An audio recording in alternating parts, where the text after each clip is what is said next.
India ने पूरी दुनिया को बताया है कि टेस्ट क्रिकेट को अगर आपने नया रुख देना है तो किस तरह देते हैं। और बाबर आजम की कप्तानी छोड़ने पर खुश होने वालों से दरख्वास्त है कि ज़्यादा खुश होने की बिल्कुल ज़रूरत नहीं है।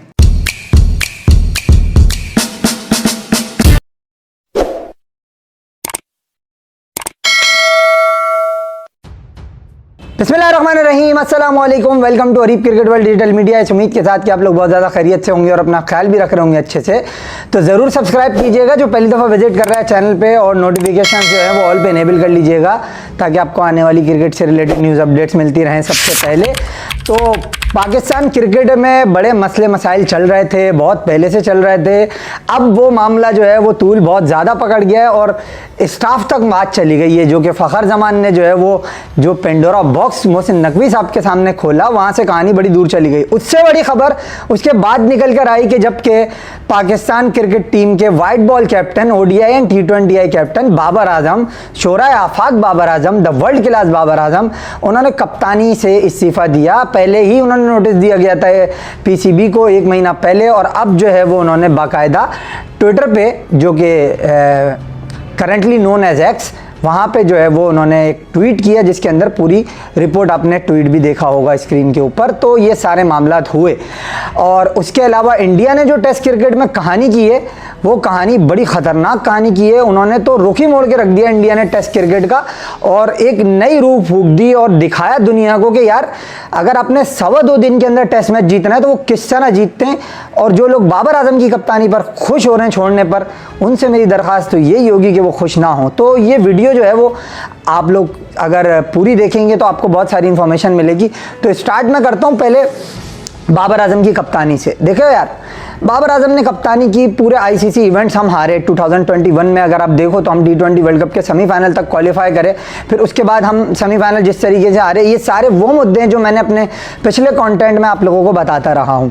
ठीक है, क्या मसले हुए मैं उस पर जाऊँगा नहीं ना। अभी असल में लोग बहुत ज़्यादा खुश हो रहे हैं कि बाबर आजम ने कप्तानी छोड़ दी। तो मेरा मुद्दा असल में ये, देखो अब फिर 2022 का वर्ल्ड कप आया, वहाँ हम खैरात, सदका, ज़कात सबके ऊपर ले जमा करके ना, फितरा पूरा ज़माने से ले भीख मांग के हम चले गए भाई सेमीफाइनल में, फिर फाइनल में। ठीक है, फिर हम बड़े खुश हो रहे थे और लोग बोल रहे थे कि भैया ये है वो है, फलाना है, दिमाग है। और उसके बाद हम 2023 के वर्ल्ड कप में जो हमारा हाल हुआ वो सबने देखा। 2024 में कंट्रोवर्सी हुई, शाहीन अफरीदी कप्तान बने 5 मैचों के लिए, फिर उसके बाद बाबर आजम दोबारा आए, फिर बाबर आजम ने इस्तीफ़ा दे दिया। ये सारी बातें तो रिपीट हो गई। अब बाबर आजम की कप्तानी छोड़ने पर खुश क्यों नहीं होना, क्योंकि जो कप्तान बन रहा है ना उसके बारे में मैं क्या कहता रहा हूं, और जो क्रिकेट को समझता है वो क्या कहता है। अब थोड़ी इस पे बात कर लेते हैं। मोहम्मद रिजवान, जिनको मिसबाह उल हक के कंधे की एक सीढ़ी मिली, उस पर वो चढ़ के पाकिस्तान टीम में सवार हुए। पाकिस्तान टीम में सवार हुए, उनको मेकशिफ्ट ओपनर बना दिया गया। उनको ओपनर बना दिया गया तो उनको ये बताया गया कि आप तो सबसे बड़े बैट्समैन हो। और फिर अल्लाह ताला की सपोर्ट थोड़ी सी उनको थी, और जाहिर सी बात है उस पर कोई दो राय नहीं है कि उन्होंने इंडिया के खिलाफ हमें मैच जिता दिया 10 विकेटों से। बस भाई, उसके बाद जो हमारी क्रिकेट बर्बाद होना शुरू हुई है तो वो आज तक बर्बादी का ही शिकार है। क्योंकि फिर एक होती है आप अपनी सेल्फ प्रमोशन करते हो, वो शुरू हो गई। आपने रन्स किए, बिल्कुल रन्स कोई भी कर लेता है, but the runs which matter the most, that is that run where your team is winning and it can impact your performance in the winning cause. So यहाँ जो दो चीज़ें थी, अब आ जाते हैं इस पे बात करने के लिए। ठीक है, मैं सिर्फ आपके सामने चीज़ें रख रहा हूँ, मैं किसी पे क्रिटिसिज्म नहीं कर। अच्छा, अब इम्पैक्टफुल परफॉर्मेंसेस आप मुझे बता दें, मोहम्मद रिजवान साहब की कौन सी एक इम्पैक्टफुल परफॉर्मेंस थी जिसने आपको किसी आईसीसी इवेंट में या किसी बायलैटरल सीरीज में, चलो बड़ी टीम में जो बिग अपोजिशन होती है, बड़ी लाइनअप होती है, उसके खिलाफ आपको मैच जिता के दिया हो। क्योंकि मैं जो आपको गिनवाने जा रहा हूं वो तो मैं पहले भी गिनवाता रहा हूं। सही है, 2021 के T20 वर्ल्ड कप का सेमीफाइनल अगेंस्ट ऑस्ट्रेलिया 51-51, वही है 100 का strike rate against the team like Australia, जहां पे आप बाकी आपकी पूरी टीम जो है वो 170 रन बना रही है और आपका स्ट्राइक रेट 100 आ रहा है। तो ये तो कहीं से का इंसाफ नहीं है। फिर एशिया कप में जिस तरह की आपने इनिंग खेली, 2022 के एशिया कप में आपने 50 रन बनाए और वहाँ पे 50 का आपका फिर भी 100 का स्ट्राइक रेट आया, बल्कि नहीं 55 ball 48 if I am not mistaken. 100% मैं इस बात पे श्योरिटी है मुझे। फिर उसके बाद आप जिस तरह जिम्बाब्वे के खिलाफ आउट हुए, आपने जो 2023 के वर्ल्ड कप में किया, फिर 2024 के T20 वर्ल्ड कप में किया, ये सारी परफॉर्मेंसेज आपकी हैं हमारे सामने, ठीक है। और अब जहां चैंपियंस कप में बड़े मैचेज आए वहां पे जो है वो आप किस तरह नाकाम हुए ये भी हमने देखा, ठीक है ना। तो ये सारे मामलात रहे। तो ऐसा प्लेयर जो कि अब आ जाते हैं टेक्निकलिटीज पे, ठीक है, ये तो स्टैट्स वाली बात हो गई ना। अब मैं बात करता हूँ टेक्निकल, कि हमेशा हमें, जब मैं भी क्रिकेट खेला करता था तो कोचेस बताते थे बेटा स्लॉगिंग नहीं करनी, लप्पा नहीं बनना, ठीक है ना। आपकी टेक्निक इतनी स्ट्रांग होनी चाहिए कि आप बॉल की पिच तक जाके अपना फ्रंट फुट मूव करके आप उसको जो है वो बॉल की पिच तक जब पहुंचोगे तो फिर आपकी रेंज अच्छी हो जाएगी और आप उस रेंज से जिस तरीके से बॉल को पिकअप करोगे with the middle of the bat in any location of the ground, position of the ground, so you can be succeed. But यहां पे प्रॉब्लम क्या है, चाहे वो ऑफ स्टंप का यॉर्कर हो, चाहे वो लेग स्टंप का यॉर्कर हो, चाहे आउट स्विंगर हो, चाहे इंडिपर हो, चाहे वॉबल सीम हो, चाहे फोर्थ स्टंप चैनल हो, चाहे स्लोअर वन हो, चाहे बाउंसर हो, हम हर बॉल को लपेटेंगे लेग साइड के ऊपर। ये हमारे रिजवान भाई का एक खासा रहा है। अब आपको मैं डिसमिसल याद दिलाता हूं, अगेंस्ट जसप्रीत बुमराह इन अहमदाबाद, पाकिस्तान वर्सेस इंडिया जो मैच था, उसके अंदर जो है वो रिजवान ने एक शॉट खेला और वो शॉट ऐसा था कि इनका दोनों पैर चल रहे थे, इस तरह मेरी उंगलियां आपको नजर आ रही होंगी, और ये चलते चलते ऐसे ही बुमराह को जैसे कि स्कूल का बच्चा नहीं बॉल करा रहा होता, और इतनी बुरी तरीके से ये आउट हुए। तो इससे आपको क्या पता चलता है कि आप एक बॉलर का जो outside the off stump fourth stump line पर बॉल आ रहा था और उसने वो अंदर किया बॉल, आप उसको लेग साइड पे लेके जा रहे हो। मतलब कोई क्रिकेटर अगर होगा ना, डेफिनेटली उसकी रूह कांप जाएगी ये देख के कि जिस तरह का वो डिसमिसल था। मतलब ये वो प्लेयर है जिसकी एक होता है ना बदसूरत तरीन क्रिकेट, ठीक है। बुरी लड़की से तो ज़ाहिर है कोई भी दोस्ती नहीं करता, लेकिन ये गलत तरीका एक तरीके से किसी को क्रिटिसाइज करने का, जिसको मैं बिल्कुल डिसओन करता हूं। मगर एक बदसूरत क्रिकेटर जो होगा ना, कोई क्रिकेटर अगर होगा या कोई क्रिकेट एक्सपर्ट होगा या क्रिकेट का ट्रू लवर होगा, खुदा की कसम उसकी रूह कांप जाएगी इसके डिसमिसल देख के या इसकी बैटिंग देख के। ये इस तरह का बैट्समैन है। माजरत के साथ रन्स कोई भी कर लेता है भाई, परफॉर्मेंस पे मैं बात ही नहीं कर रहा, ठीक है। वो बंदा हमारी टीम का कप्तान बन गया जिसको हम टीम में नहीं देखना चाह रहे, अब बनने वाला है। रिजवान, हाँ, जहां तारीफ करनी है मैं तारीफ करूंगा। बहैसियत कप्तान Mohammad Rizwan is far far better than Babar Azam, no doubt about that. But आप क्या इस चीज पे कॉम्प्रोमाइज करने के लिए तैयार हैं कि आपकी कप्तानी अच्छी हो और आपका कप्तान जो है वो ऐसा हो कि जो आपको बड़े मैचेस ना जिताए? अगर आप तो इस चीज पे कॉम्प्रोमाइज करने के लिए पूरी नेशन 25 करोड़ की तैयार है, मैं बहुत खुश हूं फिर रिजवान के कप्तान बनने पे। लेकिन यहां मुद्दा क्या है, पीछे चले थोड़ा, सही है। सरफराज अहमद को कप्तानी से हटाया, 11 लगातार सीरीज जीती हुई थी उसने, चैंपियंस ट्रॉफी जीती हुई थी, PSL जीती हुई थी, अंडर 19 वर्ल्ड कप जीता हुआ था, ठीक है, पाकिस्तान के फर्स्ट क्लास टूर्नामेंट जीते हुए थे, प्रीमियर। आपने उसको ये कह के हटाया कि साहब आपकी परफॉर्मेंस ठीक नहीं है। तो बॉस, जब आपने वहां क्रिटिसाइज किया और कॉम्प्रोमाइज नहीं किया, तो आप यहां कैसे कॉम्प्रोमाइज कर लोगे, ये मेरा सवाल है, ठीक है। वो छोटी टीमों पे रन कर लेगा जैसे उसने कोविड में किए या वैसे करता रहा है, वो कर लेगा रन, मैं मना नहीं कर रहा इस चीज से।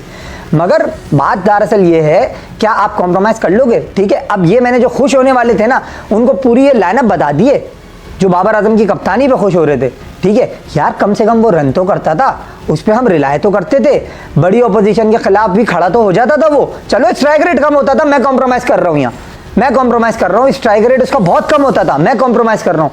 मगर यार कोई फखर तो कर सकते हैं, उसके कंधे के पीछे छुप तो सकते हैं, इसके पीछे कौन छुपेगा यार?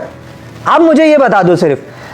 दूसरा मुद्दा ये है, दूसरे पार्ट में अगर हम आ जाएं तो फखर जमान भाई, मीटिंग हुई एक, और उस मीटिंग का बड़ा चर्चा था। उस मीटिंग में बड़े मामला चल रहे थे कि भैया ये होगा वो होगा, हम पाकिस्तान की जो है वो फ्यूचर की प्लानिंग करेंगे, सब करेंगे, ये करेंगे वो करेंगे। फ्यूचर की प्लानिंग पाकिस्तान की हो रही थी भाई। अब उस फ्यूचर की प्लानिंग में फ़खर जमान साहब से मोहसिन नकवी का सामना हुआ, तो जूम पे थे वो, खैर ऑनलाइन।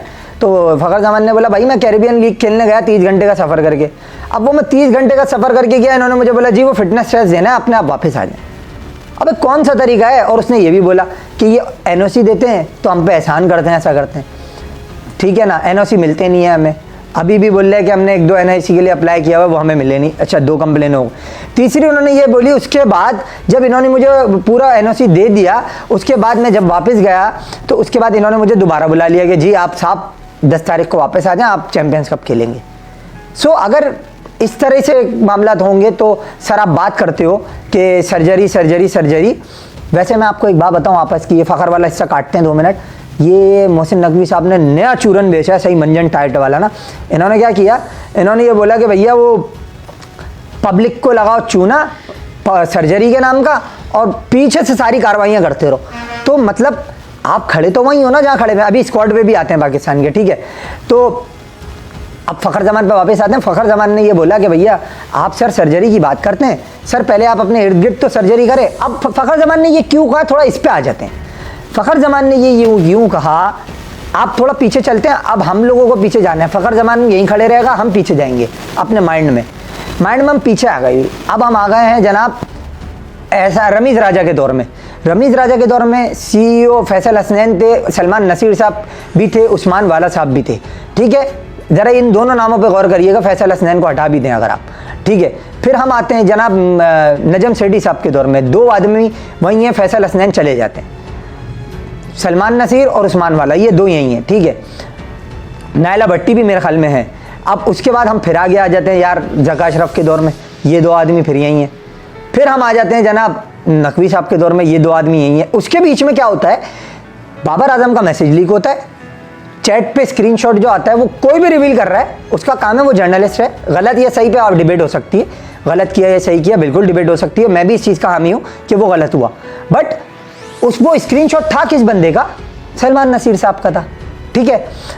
लेकिन नकवी साहब के दौर में भी बंदे यही हैं। तो फ़खर ने क्या कहा कि आप अपने इर्द गिर्द के जो लोग हैं उनकी तो सर्जरी करें सर।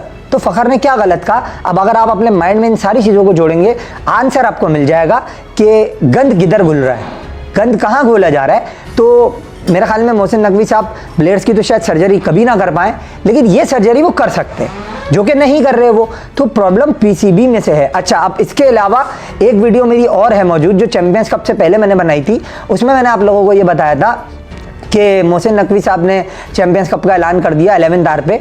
तो टूर्नामेंट इस तरह नहीं हुए जाते, ऑर्गेनाइज कराए जाते। आपको कम से कम 3 महीने 4 महीने पहले टूर्नामेंट का पता होना चाहिए प्लेयर को। I am talking about player को पता होना चाहिए। लेकिन PSL का छोटा भाई लेकर आए ये लोग, ठीक है, जो फ्लॉप हो गया। एक सरफेस 4 स्क्वायर की 4 सरफेसेस पे आपने 14 मैच करा दिए 5 सरफेसेस पे, और आप समझ रहे हो आपने कोई हिमालय सर कर लिया। तो बॉस ऐसा होता नहीं है, ठीक है। आप समझ रहे हो आपने ये टूर्नामेंट बहुत अच्छा करा लिया, ठीक है, आपको शायद स्टार भी मिल गए होंगे इससे, समझ जैसा जिसको हम तो पहले से जानते हैं। मेरे ख्याल में आप लोगों ने शायद अब देखा होगा, ठीक है ना, क्योंकि उससे पहले भी वो 2 सेंचुरियाँ और 4 हाफ सेंचुरियाँ बना चुका है। तो आप लोगों के लिए नई बात होगी, सही है ना, बात ये है सारी, ठीक है। अब अली रज़ा को आप लोग शायद अभी देख रहे होगे, हमने तो पहले बोल दिया ये फ्यूचर प्रोडक्ट है, और मेरी पहली वीडियोज़ मौजूद है अंडर-19 वर्ल्ड कप के दौरान, वहां भी आप जाके देख सकते हैं। ये मैं वो बात नहीं कर रहा कि अभी उसने परफॉर्म किया तो मैं उसकी सपोर्ट में आ गया आगे, ठीक है।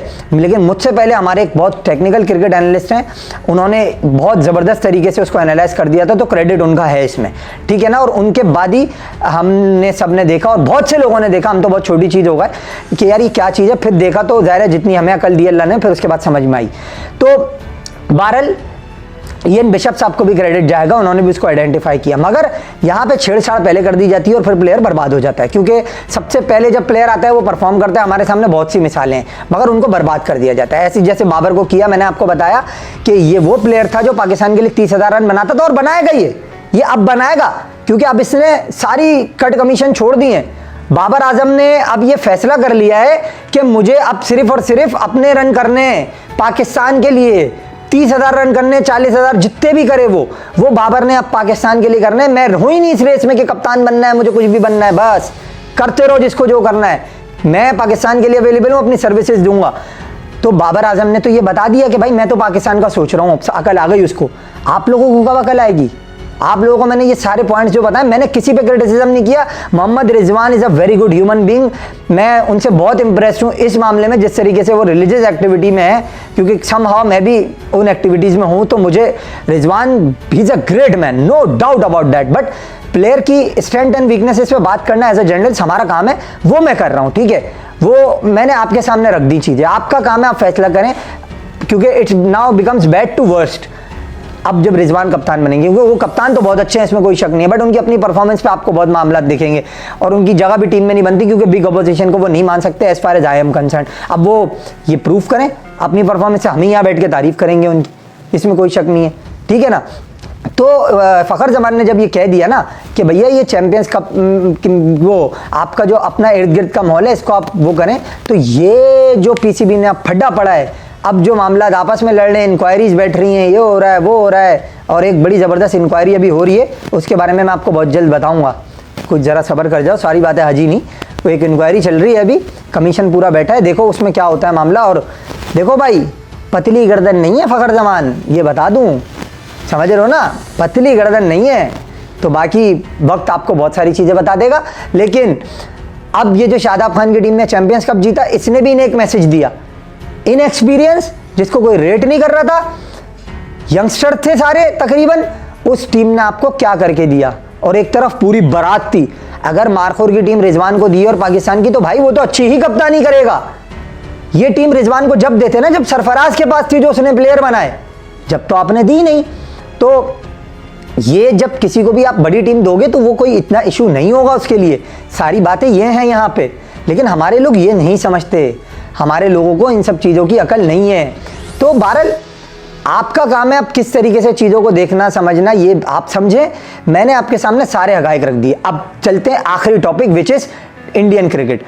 यार मतलब कोई टीम होती है, एक कंसिस्टेंट परफॉर्म कर रही होती है, जवाब नहीं होता उसका, मगर यार ये जो इंडिया की टीम है बॉस, ये नेक्स्ट लेवल पे खेल रही है। मतलब यार आप देखो, उन्होंने 35 ओवर के अंदर तबाहकुन बैटिंग करी, 6-7 के रन रेट से खेला उन्होंने, और यार कमाल कर दिया। मतलब देखो 285 रन बनाना, 9 विकेटें गंवाना, विराट कोहली जैसा प्लेयर जो कि लंबी रेस का घोड़ा है वो आ रहा है और 34 पे 47 कर रहा है, रोहित शर्मा मार के जा रहा है, शुभमन गिल हो, चाहे केएल राहुल हो, यशस्वी जायसवाल की तो क्या बात है। मतलब यार whenever he comes into bat he will just show another level and a magic with the bat, so he is just too hot to handle। और मेरी एक वीडियो मौजूद है यशस्वी जायसवाल के ऊपर, जिसमें मैंने उनकी स्टोरी भी डिस्कस की थी, 2020 में वो वीडियो की थी मैंने, इसी चैनल पे पड़ी हुई है। यशस्वी जायसवाल जब पाकिस्तान के अगेंस्ट 2020 के अंडर 19 वर्ल्ड कप जनवरी में हो रहा था, वहाँ सेमीफाइनल के अंदर उन्होंने सेंचुरी बनाई थी, तो मैंने वहाँ पे इनके बारे में क्या कहा था और क्या बात की थी, वो आप मेरी वीडियो मौजूद है, आप जाके देख लें, ठीक है। तो कहने की बात ये है कि ये वो प्लेयर है जो कि पूरे सिस्टम से चलता हुआ इंडियन टीम तक पहुंचा है। हमारे यहाँ मजबूत टांगे करने के से पहले टीम में डाल दिया जाता है, उसके बाद बातें होती हैं। लेकिन इंडिया ने जो टेस्ट क्रिकेट में नई जान डाली, उन्होंने ये बताया वर्ल्ड क्रिकेट को कि बॉस 2 दिन है, doesn't matter, we have to produce a result of this test match and which we will definitely do।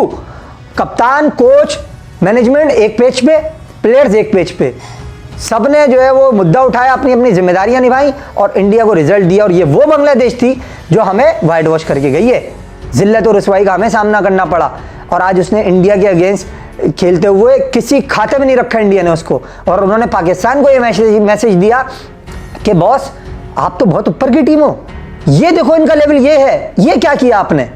अब आप इसको नेगेटिव ले लो या पॉजिटिव, मैं पॉजिटिव लूंगा क्योंकि I am a cricket lover first of all, after that journalism and all these things came in my mind. But बात क्या है कि इंडिया ने आपको ये बताया सबसे पहले कि इनका लेवल ये है, आपका लेवल कुछ और है। आपने इनका क्या किया, ये आपने इनको बिल्कुल सर पे चढ़ा लिया। इनको देखो इनका क्या लेवल है, हम 2 दिन में टेस्ट मैच जीत गए इनसे।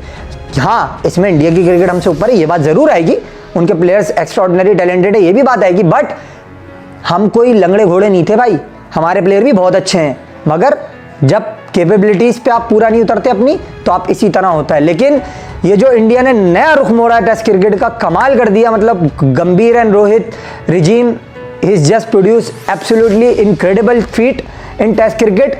और 4380 दिन हो गए कोई टेस्ट मैच नहीं हारे, 18 लगातार टेस्ट सीरीज होम पे जीते। ये है टीम इंडिया, ये है उनका लेवल। इसमें विराट कोहली हो, रोहित शर्मा हो, MS धोनी हो, ये सारे कप्तान शामिल हैं। बट जो अचीवमेंट है उनकी वो बहुत बड़ी है, और जिस तरीके की कारकर्दगी इंडिया ने इस टेस्ट में दिखाई है, आउटस्टैंडिंग। और अपने गिरे हुए प्लेयर्स को भी उठाया है, जैसे केएल राहुल, और जो यंग टैलेंट है वो भी निखर के सामने आया, यशस्वी जायसवाल, शुभमन गिल जो रन नहीं कर रहा था उसने रन किया, और अश्विन जो बॉलर है उसने आपको सेंचुरी बना के दी और 11 विकेटें भी ली। तो ये एक आप लोगों के लिए अलार्मिंग सिचुएशन है वर्ल्ड क्रिकेट में पूरी टीमों के लिए। इंडिया ने बता दिया कि भाई अब हमसे मुकाबला करना है तो दूसरे लेवल की क्रिकेट खेलनी होगी। ये है भाई कहानियाँ।